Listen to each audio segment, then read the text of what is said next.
Bonjour à tous et merci d'être venus aussi nombreux à ce point presse du gouvernement. Je suis accompagné aujourd'hui de la commissaire déléguée de la République à la province Sud, plus ma collègue Isabelle Champemont, qui est en charge de toute la partie handicap, et ils feront un point respectivement sur les nouvelles attestations et sur la partie solidarité que le gouvernement développe actuellement.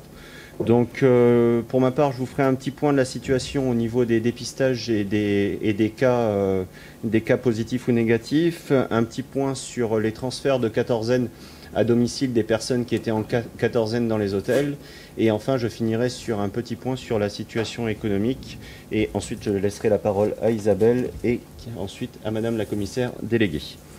Le point de situation sur le nombre de cas.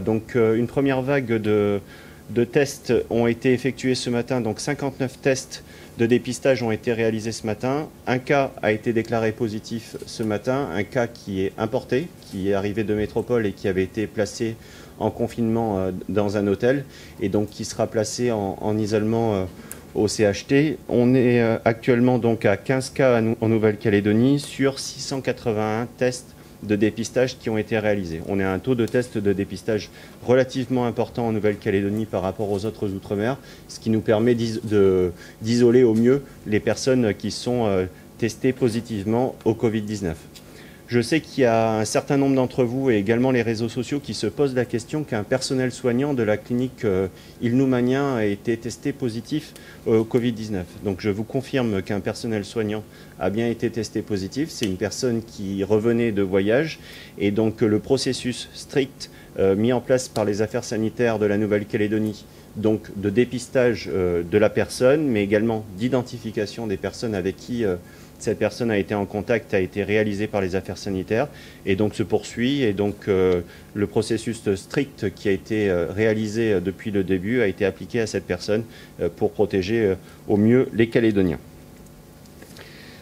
Sur la partie de transfert en quatorzaine à domicile des personnes en quatorzaine dans les hôtels. Donc vous le savez, je vous ai annoncé en début de semaine que ce processus était réalisé avec une procédure très stricte et bien précise de cette opération, que les personnes pouvaient respecter un confinement strict à domicile sans contact avec des personnes et pouvant justifier d'un isolement dans une des pièces de la maison ou de l'appartement, et que les personnes n'avaient pas de symptômes apparents pour le Covid-19.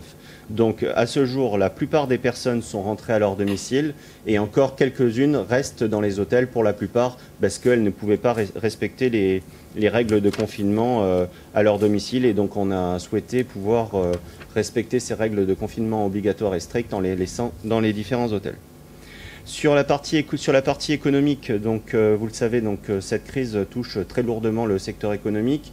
La province Sud a annoncé hier matin différentes aides, notamment aux TPE et aux travailleurs indépendants.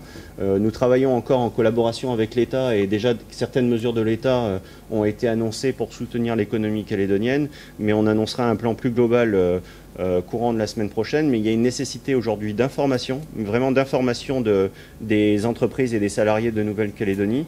Et donc il y a eu un regroupement de la part des différents acteurs économiques au sein d'une cellule, que ce soit les chambres consulaires, les organisations patronales, les syndicats professionnels, les clusters. Ils se sont tous réunis au sein d'une cellule pour avoir le maximum de remontées d'informations et de questions de la part de leurs usagers. Donc nous travaillons ensemble en lien gouvernement, province et acteurs économiques pour informer au mieux les différentes entreprises, travailleurs indépendants et salariés. Et donc à partir de lundi, un numéro vert sera lancé en Nouvelle-Calédonie sur la partie économique. Ça sera le 05 03 03. Donc je répète, le 05 03 03. Et cette information sera bien entendu à la fois sur le site du gouvernement, mais également sur le site covid19.nc pour trouver l'ensemble des informations.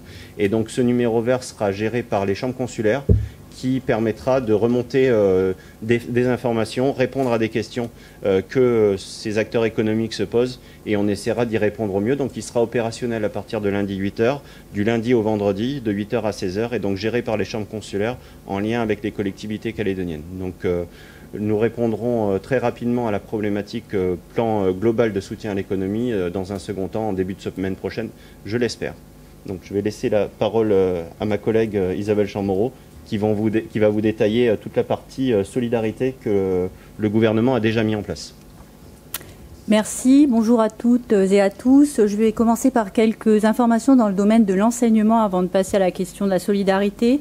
Donc, concernant la continuité pédagogique, pendant cette période de fermeture des établissements, il faut permettre la continuité pédagogique sur tout le territoire et lutter contre la fracture numérique. En complément des documents que les parents ont reçus par voie numérique ou que l'établissement de leur enfant leur a remis, des programmes éducatifs et pédagogiques seront diffusés sur NC Première à compter de lundi et sont déjà diffusés sur France 4, donc ça va de la maternelle jusqu'à la terminale. Si des familles n'ont pas accès à Internet, des autorisations exceptionnelles pourront être données pour des distributions ponctuelles de documents pédagogiques. Ce motif de déplacement figure d'ailleurs sur le nouveau modèle d'attestation d'autorisation de sortie. Je voudrais dire un mot particulier sur l'objectif de ce travail à la maison pour rassurer les parents. Ce travail est destiné à garder un lien entre l'enfant et l'établissement. Il n'est pas évalué et les apprentissages seront rattrapés à la reprise de l'école. Si vous travaillez ou ne pouvez pas suivre ce travail à la maison, rassurez-vous, votre enfant pourra reprendre tout à fait normalement sa scolarité. Concernant le service minimum d'accueil dans les établissements, nous organisons un service minimum d'accueil pour les enfants de personnel prioritaire, notamment les personnels sanitaires et les forces de l'ordre. Cet accueil sera poursuivi la semaine prochaine dans les crèches et les établissements scolaires. Un service d'accueil sera également mis en place pour les 15 jours de vacances scolaires et les parents pourront y déposer leurs enfants. Je voudrais profiter de ce moment pour remercier toutes les équipes qui sont mobilisées dans les crèches et les établissements scolaires pour ce service d'accueil minimum. Dans le domaine social, dans cette période de gestion de crise, nous devons être attentifs aux personnes les plus vulnérables. Concernant la prise en charge des femmes victimes de violences conjugales, lors de cette période de confinement, les risques de violences intrafamiliales sont accentués. Si vous êtes victime ou témoin, sachez que les dispositifs d'urgence restent opérationnels. Pour les cas les plus graves, il faut contacter le 17 ou le 15. Pour les associations du secteur maintiennent des permanences téléphoniques et notamment le numéro vert 05 30 30, le numéro d'SOS Écoute. Pour l'hébergement d'urgence si nécessaire, l'association Béthanie maintient un accueil d'urgence en faveur des femmes qui devront être retirées immédiatement de leur domicile. Vous pouvez retrouver tous ces contacts sur le site du gouvernement. Concernant la prise en charge des sans domicile fixe, en cette période de confinement, c'est un sujet important. Le centre d'hébergement, les centres d'hébergement habituels restent ouverts et organisent le confinement des SDF volontaires. Un centre supplémentaire ouvrira ses portes dès lundi et sera géré par l'association L'Accueil. En parallèle, une distribution quotidienne d'environ 100 repas est faite chaque jour dans les quartiers de la ville de Nouméa. Pour alimenter ces distributions, nous avons besoin de dons en nourriture et en produits d'hygiène. Pour les personnes en situation de handicap et de dépendance, les structures qui hébergeaient des personnes en situation de handicap ou de dépendance restent ouvertes avec des règles de confinement.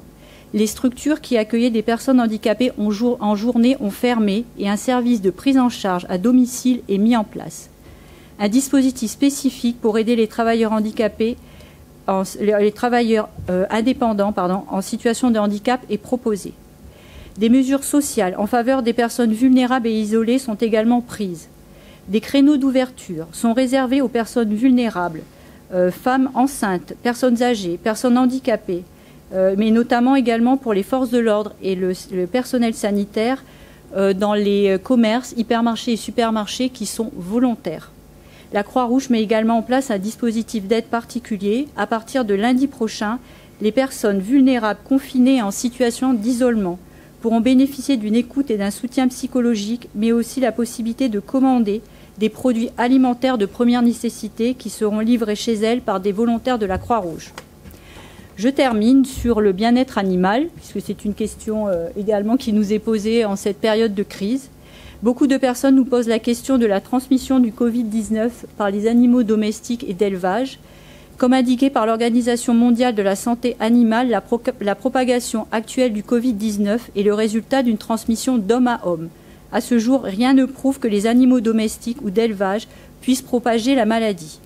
Je vous invite donc à poursuivre les soins que vous prodiguez habituellement à vos animaux de compagnie, parce qu'il n'est pas question d'abandon dans cette période particulière. Il faut simplement appliquer les règles d'hygiène habituelles, par exemple le lavage des mains.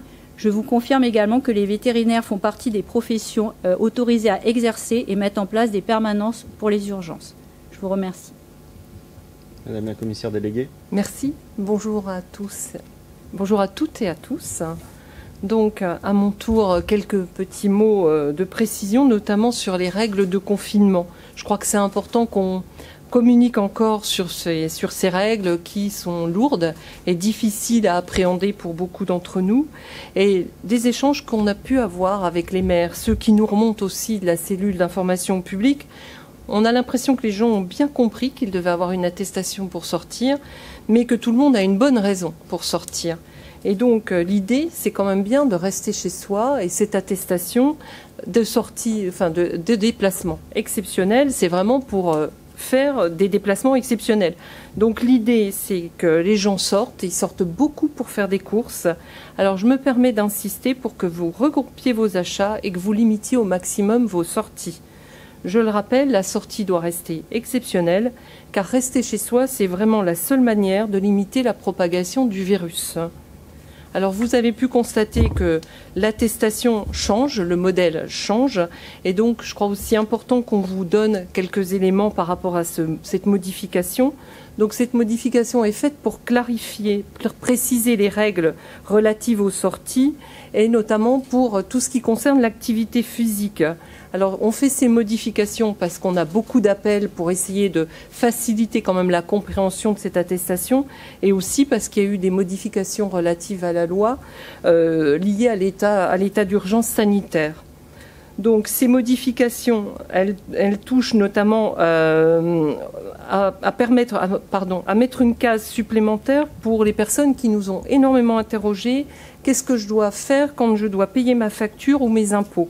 Donc maintenant, c'est précisé, et le motif à cocher, c'est déplacement pour effectuer des achats et fournitures nécessaires à l'activité professionnelle et des achats de première nécessité. Donc vous avez un petit renvoi, vous pouvez cocher ça si vous devez aller payer votre facture Énercal ou impôt. Cette nouvelle attestation, elle permet aussi de préciser les conditions dans lesquelles les particuliers peuvent continuer d'exercer une activité physique. Donc désormais sont autorisés simplement des déplacements brefs dans une limite d'1 heure quotidienne et dans un rayon maximal d'1 kilomètre autour du domicile. Donc ces déplacements, ils sont liés soit à l'activité physique individuelle, soit à la promenade avec des personnes de la même famille qui sont regroupées déjà dans le même domicile, soit aux besoins des animaux de compagnie. Ce que j'ai envie de vous dire, il y a une règle toute simple à respecter, c'est la règle des 3-1. Une sortie par jour, 1 heure, 1 kilomètre autour de chez soi. Et donc, il faut aujourd'hui préciser l'heure de sortie sur l'attestation. Vous avez vu, elle comporte aussi 2 motifs de déplacement supplémentaires, une convocation pour répondre à une convocation, qu'elle soit judiciaire ou administrative, ou pour participer à des missions d'intérêt général sur demande de l'autorité administrative. Donc l'ancien modèle peut quand même continuer à être utilisé. Pourquoi ? Parce que beaucoup de gens avaient fait leurs précautions, avaient fait des photocopies. Donc si vous avez des anciens modèles pendant une période transitoire, on peut encore les utiliser. Par contre, je vous demande expressément de rajouter l'heure sur ce formulaire, l'heure à laquelle vous sortez. Et si par hasard vous étiez convoqué ou vous vouliez participer à une mission, vous rajoutez ça au stylo en disant « Je suis convoqué à une convocation judiciaire » et pendant une période transitoire, on acceptera bien sûr les 2 modèles de formulaire. Je vous rappelle que ces 2 modèles sont toujours accessibles à la fois sur le site du Haut-Commissariat et sur le site que vous avez mis en œuvre, covid19.nc. Donc pendant tout le week-end, la cellule d'information publique restera ouverte de 6h à 16h et pourra répondre à vos appels. Pour information, on a déjà reçu plus de 2000 appels à l'heure où je vous parle. Alors après, sur les contrôles du respect des règles de confinement. Donc les forces de l'ordre sont mobilisées pour effectuer ces contrôles, des contrôles du non-respect des règles de confinement. Il s'agit de s'assurer que les gens qui sortent de chez eux ont bien une attestation. Alors globalement, comme je vous le disais, c'est bien respecté, qu'elle soit dérogatoire ou professionnelle, que les motifs de sortie soient scrupuleusement respectés et que chacun respecte les interdictions de rassemblement. Et les forces de l'ordre ont pour mission de faire disperser les rassemblements quand il y en a. Depuis mardi, les forces de l'ordre, police, gendarmerie, police municipale ont réalisé plus de 16 000 contrôles partout sur le territoire, que ce soit sur la Grande Terre ou dans les îles. Les premières sanctions ont commencé à être appliquées et déjà plusieurs contraventions ont été dressées. Par ailleurs, les forces de l'ordre restent mobilisées aux côtés des mairies pour s'assurer du confinement strict des personnes qui sont placées en quatorzaine. Ici aussi, des sanctions peuvent être appliquées. Je le rappelle, pour ces personnes qui sont en quatorzaine, pas de sortie autorisée, ni pour aller faire des courses, ni pour aller travailler, même à la demande de son employeur. Il s'agit vraiment d'une interdiction totale de sortie, sans exception. Rappel vraiment de la consigne, c'est rester chez vous. Donc, sur les sanctions, je vous les avais données la dernière fois. Je peux vous les redonner si vous le souhaitez. Donc, la violation de l'obligation de confinement, c'est une amende de 89 499 francs pacifiques. Si la violation est constatée une deuxième fois dans un délai de 15 jours, on passe à 178 998 francs. Et à la quatrième verbalisation, dans un délai de 30 jours, l'amende passe à 447 494 francs pacifiques. Et donc, comme je vous le disais aussi, en fonction des instructions que donnera le procureur de la République, les personnes ou les groupes qui délibérément refuseraient d'appliquer cette mesure de confinement pourront être poursuivis pour mise en danger d'autrui. Et ce délit est puni d'une peine d'emprisonnement d'1 an. Et puis, pour rebondir peut-être, Madame Chamorro, sur les violences faites aux femmes, nous nous inscrivons bien sûr complètement dans la démarche qui est la vôtre. Et comme l'a indiqué la secrétaire d'État en charge de l'égalité entre les femmes et les hommes, dans cette période de crise que nous connaissons actuellement, le confinement à domicile peut effectivement générer un terreau propice aux violences conjugales. C'est ainsi que depuis le début du confinement en métropole, il a été constaté une hausse de 30% des interventions de police et de gendarmerie sur ces seules interventions pour violences intrafamiliales. Nous savons aussi que ce sujet est particulièrement prégnant en Nouvelle-Calédonie et c'est pourquoi le haut-commissaire a rappelé aux forces de l'ordre, police et gendarmerie, qu'elles devaient être particulièrement attentives à ces questions dans la période actuelle afin de protéger et soutenir au mieux les femmes qui en sont victimes. Et donc, à cet effet, l'accueil du public, et notamment des personnes vulnérables et victimes de violences, reste assuré, que ce soit par la police nationale ou par la gendarmerie nationale. En effet, il est absolument inenvisageable que le confinement puisse entraîner une quelconque impunité en cas de violence faite aux femmes. Voilà, j'en ai terminé, merci.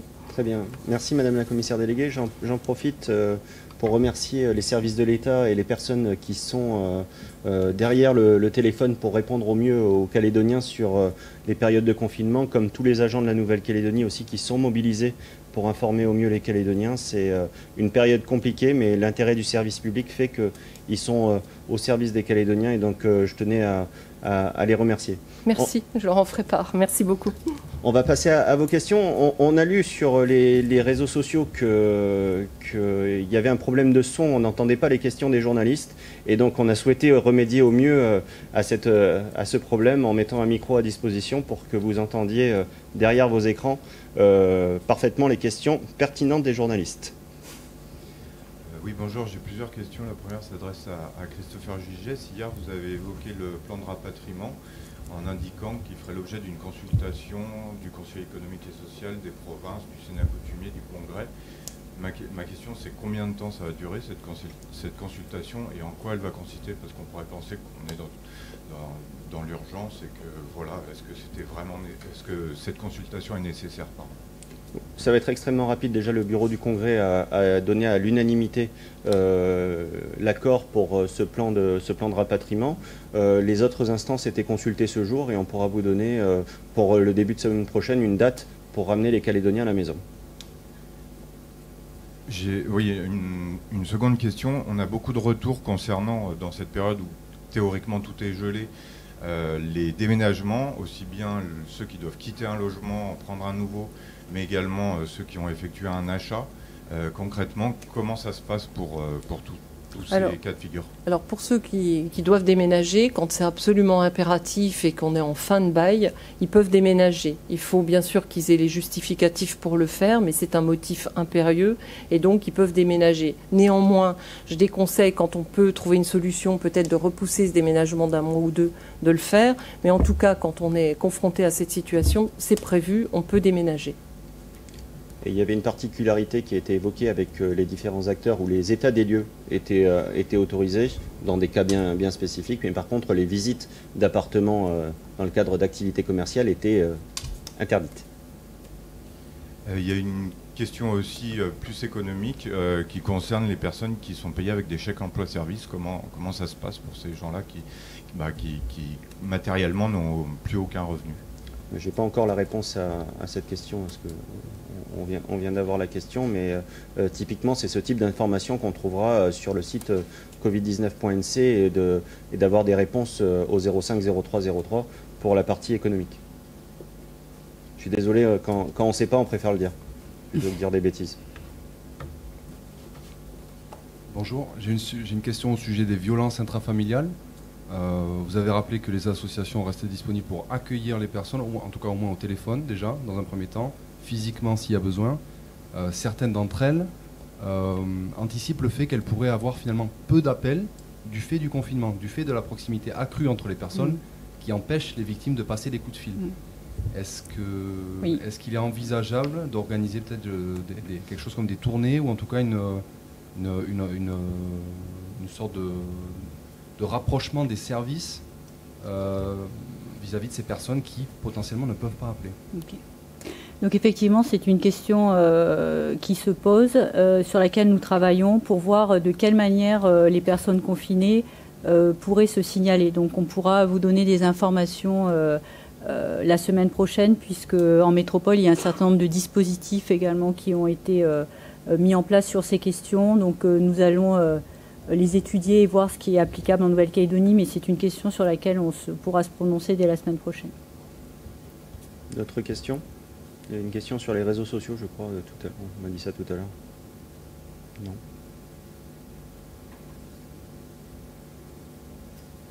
Moi, j'aimerais juste savoir si toutes les allocations étaient versées, ou seront versées à temps, retraite, handicap, etc. Merci. Oui, donc évidemment, ce sont les priorités que l'on donne justement au versement de ces allocations. Notamment, c'est un cas très spécifique, par exemple, pour les personnes en situation de handicap qui sont travailleurs indépendants, c'est ce que je disais dans ma déclaration, pour que ces personnes qui ont perdu leur travail et qui ne bénéficieront pas de ce qui est mis en place pour les salariés, puissent reprendre, par exemple, avoir rapidement le versement de l'indemnité qui leur était versée quand ils n'avaient pas d'emploi. On sait que ça va vraiment participer pour beaucoup de gens, bien sûr, à ce qu'ils puissent subvenir à leurs besoins quotidiens. D'autres questions? Non, pas d'autres questions. Donc, pour l'organisation des points presse, donc, je vous avais indiqué qu'une nouvelle organisation va être mise en place. Donc on tiendra des points presse courant de semaine, c'est-à-dire qu'il y aura le lundi, le mercredi, le vendredi des porte-paroles du gouvernement, donc Didier Podjaliwan ou moi, qui viendront faire un point sur la situation.